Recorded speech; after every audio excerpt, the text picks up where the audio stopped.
자, 서울시를 준비하고 계시는 수험생 여러분, 안녕하십니까? 국가직이 끝난 지금 약 2개월 정도의 시간이 남아있는데요. 2개월 동안 어떻게 하면 충실하게 서울시를 전략적으로 대비할 수 있는지 지금부터 말씀해 드리도록 하겠습니다. 먼저 서울시는 서울시답게 대비하라, 이 말씀을 가장 먼저 드리고 싶어요. 여러분들 사실은 지방직하고 서울시를 통합으로 수업을 하면은 저는 일단 굉장히 편합니다. 수업이 반으로 줄어드니까요. 그런데 왜 제가 서울시 수업을 따로 할까요? 서울시 책을 SOS라는 책을 따로 내지 않습니까? 그럼 제가 설마 그 책 한 권을 막 더 이렇게 하려고, 이거 절대로 아니고요. 서울시 사실 수업을 제가 따로 하지 않거나 서울시와 지방지를 통합해서 만약 교재를 내면은 솔직히 저는 일도 줄고 굉장히 편해요. 그런데 제가 왜 굳이 그것도 같은 날 보는, 그쵸? 그 시험을 따로따로 수업을 하고 따로따로 교재를 내면서 준비를 하는지 지금부터 한번 말씀을 드리도록 하겠습니다. 자, 결론은 무엇이냐? 서울시는 서울시답게 준비를 해야 되는 이유가 바로 있다고 하는 것입니다. 자, 한번 문항 분석표를 한번 좀 보도록 하겠습니다. 일단 여러분들, 이게 과거 2015년도부터 19년까지의 서울시 문항 분석표가 되겠습니다. 보시면 굉장히 특징적인 게 있죠? 그쵸? 문법과 규범이 1문제에서 몇 문제까지? 11문제까지 나옵니다. 물론 적게 나온 애도 있어요. 7문제가 나올 때도 있지만은, 국가직 같은 시험에 비하면 정말로 많이 나오는 거죠. 7문제부터 10문제까지, 11문제까지 이렇게 나오고요. 그 다음에 여러분들 보시면 알겠지만 고전문법도 빠지지 않고 한두 문제씩 나오게 되죠. 여기에 이제 제일 문제가 된 게 어휘 한자가 되는데요. 자, 적게는 2문제죠. 근데 많게는 이게 몇 문제냐? 5문제가 이렇게 나오게 됩니다. 일단 보시면은 전반적으로 문법, 어휘 한자, 고전문법 같은 지식형 문제가 강세라는 걸 알 수가 있을 텐데, 독해를 좀 봤으면 좋겠습니다. 독해가 이번에 국가직에서 무려 9문제가 나와서 아마 깜짝 놀랐었을 텐데, 서울시는요 독해가 4, 4, 1, 3, 4예요. 적게 나올 때 이거 너무 특이해. 그리고 제가 항상 얘기했어요. 이거 믿지 말라고 그랬어요. 자, 서울시에서 독해 한 문제 나왔던 적 있었다면서요? 하면서 독해를 뺐다. 그럼 그거 진짜로 위험합니다. 그러면 안 되고요. 어찌되었든 독해가 꾸준히 나오기는 하나, 자, 서울시 독해 특성, 일단 길이가 길지가 않습니다. 그리고 두 번째, 길이가 길지 않다고 해서 쉽다는 얘기가 아니에요. 그 중에 하나는 폭탄 들어가 있죠. 문제 풀 때 시간 걸리는 지문 자체가 어려운 문제, 유형 자체가 어려운 문제를 보통 냅니다. 그렇기 때문에 서울시 독해 특성은 문항수는 적은데 그중에 어려운 문제가 하나가 들어가 있다. 이렇게 이제 압축을 할 수가 있겠고요. 현대문학과 고전문학 같은 경우는 그쵸, 보시면은 세 문제에서 그쵸, 왔다 갔다 하면서 출제가 되고 있다는 걸 알 수가 있을 겁니다. 현대문학, 고전문학 세 문제, 세 문제, 세 문제, 세 문제, 세 문제. 그쵸. 그래서 좀 약간 일정하게 나와요. 올해는 어떻게 나올지 모르겠으나 일단 여기까지 보게 되면 여러분께서 한눈에 파악했을 때 지식형이 강세구나. 독해가 어쨌든 문항수는 좋고, 자, 현대문학이나 고전문학 합쳐서 한 3문제 정도가 꾸준히 나오고 있구나 라고 하는 걸 알 수가 있을 것 같아요. 좀 더 세세하게 한번 여러분들과 함께 봤으면 좋겠습니다. 자, 그럼 먼저 자세하게 2018년도 구체적인 어떤 문항 분석표를 봤으면 좋겠습니다. 2019, 18년도 문항 분석표를 보게 되면은 지식형 문항이 모두 13문제가 나왔다는 걸 알 수가 있을 거예요. 그런데 무려 국어 문법하고 국어 규범이 10문제가 나왔습니다. 10문제요. 작년도 서울시 문제입니다. 어휘 한자에서 제발 한자 좀 안 나왔으면 좋겠는데 다행히 어쨌든 한자 한 문제 나왔고요. 한자성어 하나가 나왔습니다. 독해가 4개가 나왔는데요. 독해 문제 유형이 특별하진 않습니다. 근데 이 중에서 하나 정도의 지문이 좀 어렵다고 한 특성을 항상 유지를 해왔고요. 현대문학과 고전문학은 합쳐가지고 여러분들 모두 몇 문제? 그쵸, 여러분들 3문제가 나왔다. 이렇게 볼 수가 있겠죠? 그러면 여러분들, 자, 2017년은, 자, 어떻게 나왔을까? 2017년 서울시 국어 같은 경우는 지식형이 더 올라갔어요. 13문제였습니다. 국어 문법과 규범이 7문제, 어휘 한자가 웬일 4문제. 아까 보이지 않았던 고유어 속담 나왔고요. 순수 한자성 어디 갔지? 한자성 안 나오고 한자만 2문제가 이렇게 나왔죠? 고전법이 이제 2문제가 나왔고요. 독해는 똑같이 4문제, 현대문학 3문제 이렇게 나왔는데 특이한 점, 여기 보시면 알겠지만 현대문학사가 또 나왔습니다. 그럼 우리 한 해만 더 보도록 할게요. 그럼 2010년도는 어떻게 나왔냐? 무려 지식형이 16문제, 16문제. 자, 문법과 규범이 11문제가 이렇게 나왔고요. 그 다음에 어휘 한자 똑같습니다. 고유어와 한자성 하나 나오고 한자가 2문제 나왔고요. 고전법 이렇게 빠지지가 않습니까? 독해가, 자, 이거 절대로 일반적이지 않아요? 한 문제. 그쵸. 근데 문학이 세 문제 이렇게 나왔습니다. 2016년도 좀 특이한 얘기는 했어요. 왜 그러냐면은 7급 잠깐 보여드리는데 깜짝 놀랄 거예요. 2016년도 7급 같은 경우는 전체가 다 지식형이에요. 자, 보시면 알겠지만 문법 13개, 어휘 한자 4문제, 고전법 3문제, 그 다음에 문학 독해 하나도 안 나왔어요. 이런 적도 있는데, 그래서 이제 요건 좀 특이한 경우다 이렇게 말씀드리고 싶은 거예요. 좀 특이한 경우도 있지만 어쨌든 최근 3개는 아니겠습니까? 더군다나 이번에 서울시와 지방직 동시에 시험이 치러진다 하더라도 출제처가 다르죠? 지방직은 그쪽 국가직과 똑같이 그죠? 인역처에서 출제가 되고요. 서울시는 서울시 자체 출제란 말입니다. 그러다 보니까 아주 특별한 변수가 있지 않나. 서울시 자체 출제이기 때문에 16, 17, 그 다음에 여러분들 그죠 18의 어떤 경향과 유사하지 않을까라는 생각을 하게 되는 겁니다. 그렇기 때문에 정리를 한번 해드리도록 하면은 국가직과 지방직 같은 경우는요 여러분들 그죠 난도 차이는 있지만 좀 유사하게 가요. 그렇다고 문항수가 똑같이 나온다는 건 절대로 아니고요. 국가직이 약간 좀 널뛰고요. 그 다음에 지방직은 좀 약간 일정한 경향으로 예를 들어서 문법화 교보면 6767, 그 다음에 독해가 5238 왔다 갔다 약간 그래도 지방직은 한 과거 4, 5년 좀 일정하게 이렇게 나온 경향이 있습니다. 근데 어쨌든 간에 스타일이 좀 비슷하죠. 난도는 지방직이 높고. 근데 서울시는 이것과 다릅니다. 지금 방금 우리가 보셔서 알겠지만 서울시는 전체적으로 무슨 강화라고 볼 수가 있죠? 지식형 강화예요. 지식형 강화라고 볼 수가 있고요. 이 순수하게 우리가 지식을 익혀서 풀 수 있는 문제와 수능처럼 언어 능력을 요구하는 그런 분석형 문제가 있다고 할 때 지식형이 월등히 강화된 시험 바로 서울시다. 그러다 독해 문학이 안 나오는 게 아니에요. 보통 독해를 몇 문제가 나온다. 독해가 한 4문제가 나오고 그 다음에 문학이 한 3문제가 나왔는데 자 이것의 차이가 바로 무엇이냐. 자 국가직 지방직과의 차이가 뭐냐면 여기서도 지식형이 나와요. 예를 들어서 작년 같은 경우는 논중이 나왔었고요. 독해에서. 그 다음에 문학 같은 경우에선 여러분들 뭐가 나오죠? 똑같은 문학 문제인데 그 안에 지식형이 들어가게 됩니다. 그렇기 때문에 이것을 봤을 때 우리가 이제 기억을 하셔야 되는 거는 서울시는 무조건 지식형을 그죠 우선적으로 하고 거기에 독해한 문학이 뒷받침돼야 된다고 하는 걸 알 수가 있을 겁니다. 근데 문제는 무엇일까요? 문제는요. 합격 유력권. 소위 말하는 공부 잘하신 분들 그분들이 문제는 지식형이 엄청나게 강하다는 거예요. 자, 선생님, 이렇게 지식형 문제가 많이 나오게 되면은, 점수가 오히려 막 떨어지지 않을까요? 라고 생각을 하는데요. 자, 그렇지 않습니다, 여러분들. 보통, 서울시 시험이 더 어려움에도 불구하고, 서울시와 국가직의 국어, 합격권 평균이 있죠? 거의 유사합니다. 어떨 때 서울시가 더 높아요. 이 말에 도대체 무슨 의미를 가지고 있을까? 합격 유력권에 계신 분들은 지식형이 강하다는 거예요. 그러면 지식형이 강한 이유가 무엇일까요? 그렇죠. 여기서 너무 단련이 되어서 그렇습니다. 첫 번째는 국가직을 그 전에 먼저 봤잖아요. 지금 우리가 서울시를 보고 국가직 보는 게 아니잖아요. 그렇죠? 그러니까 국가직을 봤는데 국가직하고 서울시 텀이 한 2개월뿐이 안 되기 때문에 공부를 좀 제대로 하거나 좀 오래 하셨던 분들은요. 이미 서울시까지 1차중 준비를 해놓으면서 그냥 마구마구 달려왔던 겁니다. 그 상태에서 국가직을 한번 봐서 실전 연습을 하게 된 거죠. 그렇죠? 거기다가 플러스 그렇죠. 특히나 독해나 이제 문학 같은 걸 못하신 분들일수록 지식형 시험인 서울시에 도전하시면서 더 강하게 지식형을 강화시켜요. 처절하게 노력합니다. 그러다 보니까 난도는 서울시가 높은데 평균은 절대로 국어가 낮지가 않습니다. 이러한 어떤 아이러니한 현상이 왜 생기게 되는가? 그만큼 여러분들 학생들이 서울시 시험의 특성을 잘 알고 많이 노력하고 있다는 것이에요. 자, 그럼 도대체 선생님 이런 지식형 문제라고 하는 게 무엇입니까? 자, 그러면 남은 시간에 도대체 우리가 서울시를 어떻게 대비를 해야 됩니까? 이렇게 이제 질문이 나올 것 같은데요. 남은 시간에 서울시를 대비하는 방법을 말씀드리도록 하겠습니다. 첫 번째는 무조건 오늘 집에 가셔서 뭘 하셔야 되냐? 기출문제를 한번 풀어보셔야 돼요. 저는 조금 이해가 안 되는 게 기출문제를 풀지 않고 어떻게 경향을 안 한다고 하는지 모르겠어요. 근데 이 말은 뭐냐면은 우리가 사실은 작년 9월부터 기출실로 풀었죠? 자, 그걸 얘기하는 게 아니에요. 뭐냐면은 작년에 풀었지만은 지금까지 우리 머릿속에 많이 남아있지 않습니다. 왜냐면 중간에 시험이 벌써 여러 번 있었죠. 사복도 봤었고요. 그쵸, 여러분들. 그 다음에 또 뭐도 봤어요? 국가직도 봤었고요. 중간에 시험이 여러 가지가 있었기 때문에 그 기간 동안에 사실은 그 집중됐던 시험에 관심을 기울이느라고 다 머릿속에서 휘발되어 있어요. 그래서 여러분께서 꼭 기억하셔야 되는 게 지금 다시 서울시 문제집을 그죠 꺼내 드시고요. 서울시 기출 문제를 출력하셔가지고 어떻게 된다? 기출 문제를 풀어보셔야 되는데 최소 5개년의 기출 문제를 한번 쭉 풀어보는 게 좋습니다. 쭉 한번 풀어보세요. 그러면은 느껴집니다. 아, 저는요, 독해는 뭐 서울시 이 정도면 안 해도 될 것 같아요. 그냥 문제풀이 하면서 감만 유지할게요. 아니, 근데 이거 현대문학사 하나도 정리 안 했구나? 이걸 좀 해야겠다. 난 여태까지 내가 문법을 잘한다는 줄 알았는데, 문법이 국가직 수준의 문법을 잘한다는 거였구나. 아니, 근데 여기 굉장히 지엽적인 문제가 있는데 내가 이걸 못 푸네. 난 이걸 더 해야겠다. 5개년 전에 기출문제를 풀게 되면요, 자신은 뭐가 파악이 되냐? 약점이 파악됩니다. 그렇기 때문에 여러분께서 반드시 기출문제를 푸시면서 자신의 약점을 파악하는 것을 다시 세팅하는 지금 하셔야 돼요. 지금 본격적으로 공부하기 바로 전에 지금 이걸 여러분께서 먼저 하셔야만 됩니다.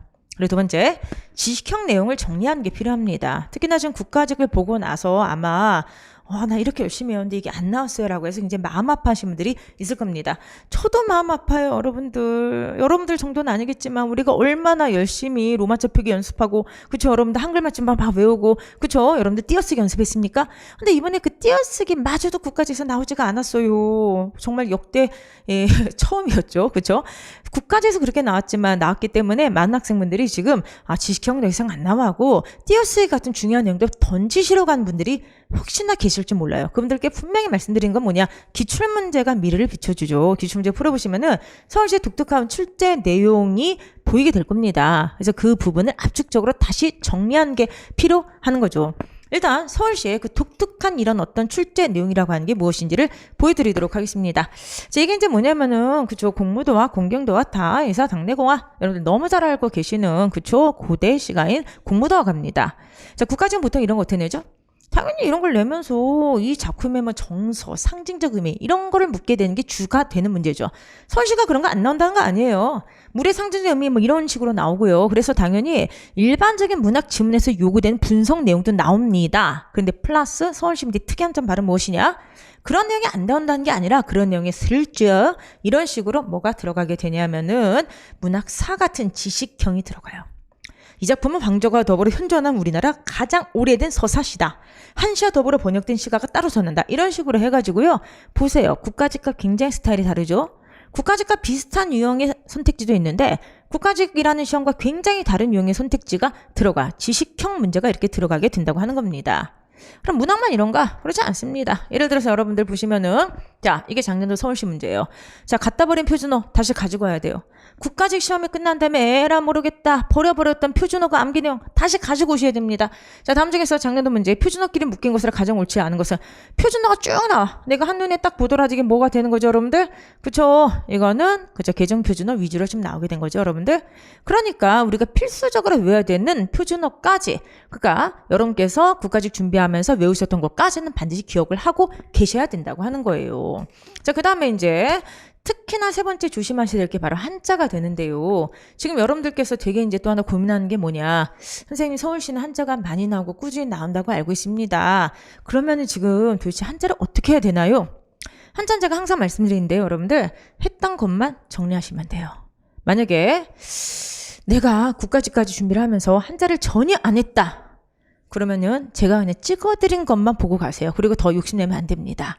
근데 만약에 내가 국가직 때까지 한자를 열심히 안 했는데 그러니까 열심히 했는데 안 나서 너무 속상하다. 이번에 국가직에서 한자 성만 나왔으니까. 그랬던 분들은요, 지금부터 제일 중요한 거, 이거 까먹지 않도록 하셔야 돼요. 까먹지 않도록 양을 늘리지 마세요. 양 늘리지 마시고 기억만 할 수 있도록 계속해서 조금씩 반복을 하시면 됩니다. 서울시는요, 지금 시간이 너무 얼마 안 남았어요. 국어만 할 수도 없습니다. 그래서 전체 과목에 평점을 맞추는 게 중요하기 때문에 지금까지 안 했던 한자를 새로 하는 것은 불가능합니다. 그러면은 지금까지 안 하셨던 분들 있죠? 이분들은요, 제가 강조하는 것만이라도 하시기 바라고요. 그리고 지금까지 하셨던 분들은 까먹지 않도록 기억할 수 있도록 했던 것만 정리하라고 말씀을 드리고 싶어요. 반복을 통해서 까먹지 않도록. 이게 제일 중요한 전략이다. 이걸 좀 말씀드리고 싶고요. 그리고 여러분들께서 서울시가 한자가 매년 나왔거든요. 여태까지 과거 10년 이상 동안 빠진 적이 없습니다. 자, 그럼 한자 문제를 대처하는 우리의 자세는 어떻게 돼야 될까? 담대해져야 됩니다. 어차피 2개월 남았을 때 2개월 동안에 다시 한자를 시작하는 건 불가능합니다. 그냥 지금까지 해왔던 거를 그대로 가져가서 여러분들 문제를 푸셔야 됩니다. 보시면 여러분들, 자, 이게 과거 5년 동안 한자예요. 한자 5입니다. 2, 4, 4, 5, 2야. 근데 만약에 이번 시험에서 5가 나올 수도 있고 2가 나올 수도 있고 아니면 국가시험 한 문제가 나올 수도 있어요. 문제가 몇 개가 나오든 문항수가 몇 개가 나오든 객관적으로 판단하셔야 돼요. 지금부터 우리는 2개월의 시간뿐이 없습니다. 새롭게 할 수는 없어요. 했던 것만 정리하고 들어가셔서 담대하게 문제를 푸실 때 제발 수업에서 정리해주는 한자만이라도 하시라는 겁니다. 더는 하지 마세요. 그동안 해오셨던 분들은 까먹지 않게 하시고요. 하지 않으셨던 분들은 제가 수업에서 SOS 수업에서 정리하는 것만이라도 요것만이라도 하고 가라. 꼭 그거를 말씀을 드리고 싶습니다. 그리고 문제 나오면은 담대히 여러분께서 대응을 하시면 될 것 같습니다. 자, 그러면 이제 네 번째가 되겠는데요. 문학사라고 하는 굉장히 독특한 영역이 서울시는 단골 출제 문제예요. 그런데 매년 나오진 않아요. 그러니까 보통 나올 때 3년 나오다가 한 해 쉬고 4년 나오다가 한 해 쉬고 막 이렇습니다. 사실 저도 사실은 올해 2019년에 문학사가 나올지 안 나올지 모릅니다. 예를 들어서 작년 같은 경우는 서울시 7급에서는 3문제가 쏟아졌잖아요. 3문제 정도. 근데 또 서울시 9급에서는 한 문제가 약하게 나왔나? 거의 문제가 또 나오지 않았어요. 그러니까 사실 문학사는 복불복인데, 자, 문학사는 왜 제가 하라고 하냐? 솔직히 투자 대비 제일 효율이 높기 때문에 그렇습니다. 어떤 분들이 우리나라 문학사를 갖다 공부하는데 선생님 2주 동안 내내 할까요? 그럴 필요 전혀 없습니다. 문학사는 딱 강의를 무료로 제공되는 SOS를 듣는 수강생들에게 무료로 제공되는 그 강의 그냥 하나만 들으시면 돼요. 이게 뭐냐면 현대문학사 특강인데요. 이 강의는 제가 사실 현대문학사에 대한 배경지식도 넓힐 겸 그 다음에 사실 서울시에서 현대문학사가 나올지 안 나올지 모르지만은 대비를 해야 되기 때문에 제가 기본 강의 올인원 선제국어 기본서 강의에서부터 무료로 제공해드리는 강의입니다. 여러분들 그 프리패스 가지고 계신 분들은 뭐 당연히 들을 수가 있고요. 여러분들께서 기본 강의 올인원을 들으셨으면 끝에 보너스 강의로 들어있는 게 바로 이 강의입니다. 그럼 SOS를 들으시는 분들에게도 당연히 이 강의가 무료로 제공이 되는데요. 여러분들 현대문학사 특강은요, 그냥 인문학 강의처럼 편하게 흐르면서 듣는 강의예요. 그러니까 우리나라 현대문학사 100년을 만약에 다 연도표를 외운다 하면 얼마나 힘들겠습니까? 그렇게 공부하는 게 아니에요. 우리나라 현대문학사 100년의 흐름을 근대문학의 특성과 함께 편하게 그냥 들으시면 됩니다. 그래서 여러분께서 인문학 강의처럼 편하게 이 강의를 들으시고요. 마지막에 기출문제 쫙 한번 여러분께서 문제 한번 풀고 가시면은 현대문학사는 나오기만 하면은 다 맞을 수가 있어요. 그래서 어떻게 보면은 투자 대비 가장 효율적인 강의 중에 하나가 현대문학사 강의이기 때문에 이거는 강의로 정리하는 게 좋습니다. 그래서 여러분들 문학산 흐름으로 인문학 강의 듣는 것처럼 편하게 들으시고 가서 그냥 찍고 오시면 되는 건데요. 나오기만 하면 다 문제를 맞아요. 그런데 나오지 않을 때도 있기 때문에 제가 올인원 강의나 아니면은 서울시 SOS 강의에 무료로 보너스 강의를 붙여드리는 것입니다. 어쨌든 간에 문학사 혼자 정리할 생각하지 마시고요. 이 특강을 꼭 좀 이용을 해보셨으면 좋겠습니다. 마지막으로 이제 말씀드릴 건 무엇이냐? 바로 독해입니다. 독해가 선생님 서울시에서는 4문제에서 5문제뿐이 안 나오잖아요 라고 하는데, 아니 여러분들 그 무슨 말씀이세요? 한두 문제, 그 한두 문제 나오기 위해서 우리가 그렇게 열심히 노력했는데 4-5문제가 나오더라도 이거를 안 한다는 게 말이 됩니까? 여기서도 점수를 잃으면 어떡합니까? 말이 안 되는 거죠. 그리고 아까 말씀드렸던 것처럼 한 문제 정도는 좀 어려워요. 서울시는 전통적으로 그랬습니다. 자, 그리고 만약에 이번에 4-5문제가 아니라 정말 이번에 서울시가 국가직의 피를 받아가지고 갑자기 독해를 막 7문제 올리면 어떡할 거예요. 그래서 독해는 여러분들 절대로 버리면 안 돼요. 그렇다고 해서 2달 남았는데 지금 와서 뭐 독해 뭐는 나이임을 듣겠다, 뭐 새로운 강의를 뭐 열어 듣겠다, 이것도 바람직하지 않아요? 그냥 제가 항상 말씀드렸던 것처럼 지금까지 했던 대로 정리만 잘하고 들어가면 되는 시험이 서울시 시험이기 때문에 여러분들 독해는 했던 대로 하는 게 좋습니다. 그럼 그동안 우리가 어떻게 했죠 여러분들? 독해야 산다 풀지 않았습니까? 그래서 여러분들께서 독해야 산다를 지금까지 풀어왔던 것처럼 열심히 푸시면 되는데 이거였죠? 이번에 제가 좀 방식을 바꾸려고 합니다. 서울시 시험 때문에는 아니었고요. 사실은 이제 국가직 시험 때문에 그랬는데요. 국가직 시험에서 9개의 독해가 나왔어요. 근데 사실 독해가 국가직이 좀 쉬웠단 말이에요. 근데 저희 카페에 남들은 다 잘 봤는데 남들은 다 독해가 쉽다고 하는데 본인은 이 독해도 어렵다고 이제 비밀로 이렇게 글을 달아주신 분들도 또 계셨어요. 잘하신 분들은 본인 능력도 있고 열심히 하기도 하고 뭐 이렇기 때문이지만 독해 자체가 굉장히 많이 사람들을 힘들게 하는구나를 이번에 다시 한번 느꼈던 그런 어떤 시험이기도 했어요. 문제 난도와 상관이 없이. 그래서 이번부터 어떻게 하느냐? 독해짐을 제가 지금까지 모든 수업마다 매주마다 2개, 3개씩 풀어라 쭉쭉 풀어드렸죠? 이거를 좀 강제적으로 하도록 하겠습니다. 그럼 혹시 그 세상을 바꾼 15분이라고 하는 프로그램 아세요? 우리나라의 그 강사들, 명 강사들이 나와서 15분 동안 그쵸 여러분들 강연을 하는 것이죠. 저도 이제 인터넷에 몇 개 봤는데 굉장히 감동적인 어떤 그 강연들이 많이 있었어요. 자, 세상을 바꾼 15분처럼 우리의 점수를 바꾸는 15분을 한번 기획을 해봤습니다. 그럼 이건 도대체 어떻게 하는 것이냐? 그쵸? 독해 산다를 지금까지는 여러분께 그냥 읽으세요. 자율적으로 맡겼다고 한다면 지금부터 매주마다 제가 15분 동안 지문 하나를 분석을 해드릴 거예요. 그래서 매주마다 똑같은 여러분들 요일에 강의가 업데이트가 되는데요. 15분 동안 제가 독해 강의를 하고 숙제를 매주마다 2개씩 나눠드릴 거예요. 그러니까 일주일마다 3개의 지문이 제공이 되는데요. 이거는 선제국어 수업을 듣는 모든 학생들에게 보너스 강의로 같이 제공이 되는 강의가 되겠습니다. 자, 근데 선생님 저 독해 잘하는데요. 그럼 저 강의 꼭 들어야 되네요? 안 들어도 됩니다. 자, 세상을 바꾸는 15분, 점수를 바꾸는 15분요. 독해 강의가 필요하신 분들에게 무료로 제공되는 강의이기 때문에 안 들으셔도 돼요. 그분들은요. 열심히 여러분들 그 보너스 강의에서 제공되는 자료 다운받으셔가지고요. 지금처럼 열심히 푸시면 되고요. 다만 혼자 독해를 하기가 좀 힘드셨던 분들이나 꾸준히 하고 싶은데 어떻게 보면 지구력이 좀 떨어지는 분들은요. 이제부터 여러분들 일주일에 한 번씩 제가 여러분들을 찾아가도록 하겠습니다. 그래서 여러분들께서 그 보너스 강의 항상 열게 되면요. 매주마다 그쵸? 점수를 바꾸는 15분 독해 강의와 함께 숙제가 올라가 있을 테니까 수능에서 매산비를 하시는 것처럼 여러분들께서도 매주마다 그 독해 훈련에 참여하셔서 결과적으로는 어떤 시험을 보든지 간에 고득점을 받을 수 있도록 그렇게 훈련을 하셨으면 좋겠습니다. 여기에 대한 어떤 조금 더 자세한 계획은 다음에 제가 공지를 해드리도록 하고요. 어쨌든 이번에 지방직과 서울시부터 한번 이 프로그램을 사용을 한번 해보려고 합니다.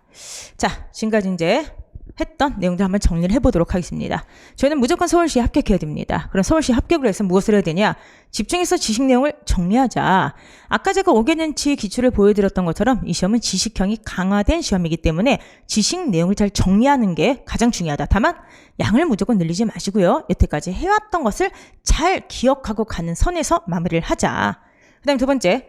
독해와 문학은 문제풀이 중심으로 하시고요. 특히나 문학이 약하신 분들은 분석법 위주로, 독해가 약하신 분들은요. 독해와 산다 프로그램까지 참여하셔서 한번 강화해서 훈련을 한번 하셨으면 좋겠습니다. 자, 마지막으로 모의고사를 충분히 풀어서 그쵸? 실전 강화를 키우는 것도 굉장히 중요합니다.